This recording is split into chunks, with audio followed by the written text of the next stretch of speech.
Well, for more, we can speak to Gershon Baskin, a columnist and a former hostage negotiator. Gershon, thank you for speaking to Paris Direct this Sunday. Welcome. 6 months on, Israel's stated goals were to destroy Hamas. That hasn't been done. Much of Gaza has been destroyed. And to free the hostages, still 130 believed to be held captive. Should Israel be changing its strategy now? Well, I think most definitely Israel needs to change its strategy because it's not achieving its war goals. And those 133 hostages remain in Gaza. And every day that they're there is a risk to their lives. Just over the weekend, the Israeli army recovered the body of a hostage who had been taken alive into Gaza and got killed inside of the Gaza Strip. So the issue of the hostages has to be primary. And let's face it, we need to end this war as soon as possible. We need a ceasefire. Israel needs it, and the Palestinian people need it. And we need the help of the international community to find a diplomatic solution to this war, because there is no military solution to the Israeli-Palestinian conflict. No military solution. Where do those ceasefire negotiations stand at the moment? Actually, they're renewing this morning after the phone call between President Biden and Benjamin Netanyahu.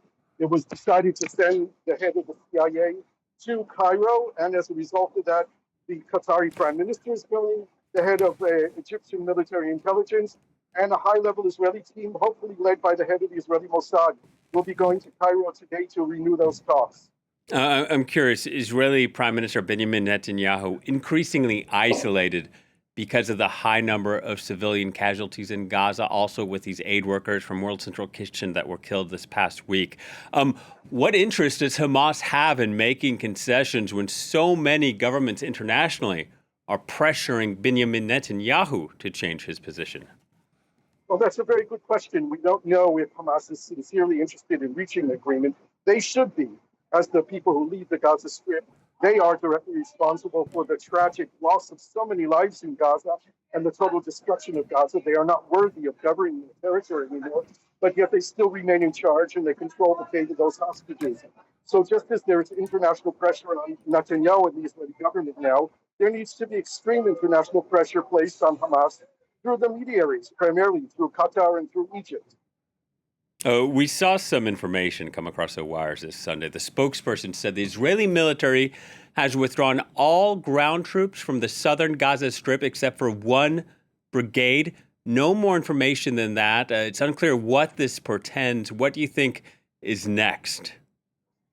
Well, it's one of a number of things. One might be trying to send a signal to Hamas that Israel is serious about the ceasefire negotiations and the hostage negotiations. And just prior to those negotiations resuming, it might be the kind of signal that's necessary to increase the possibility of reaching an agreement with Hamas. But it also might just be tactical on the part of Israeli of regrouping, of rethinking the continued war efforts. We know that Netanyahu has approved war plans for attacking the 20% of the Gaza Strip that hasn't been hit yet, the city of Rafah. So we don't really know yet. The other development we saw this past week, a strike on the Iranian consulate in Damascus, blamed on Israel. Revolutionary Guards were killed in that strike. Iran saying this Sunday that no Israeli embassy is safe after that strike. 6 months on, we're still worried about this spreading into a wider conflict, aren't we? I think we certainly are. And this should be a message to the international community because this conflict goes beyond the borders of Israel and Palestine. It affects regional security and global security.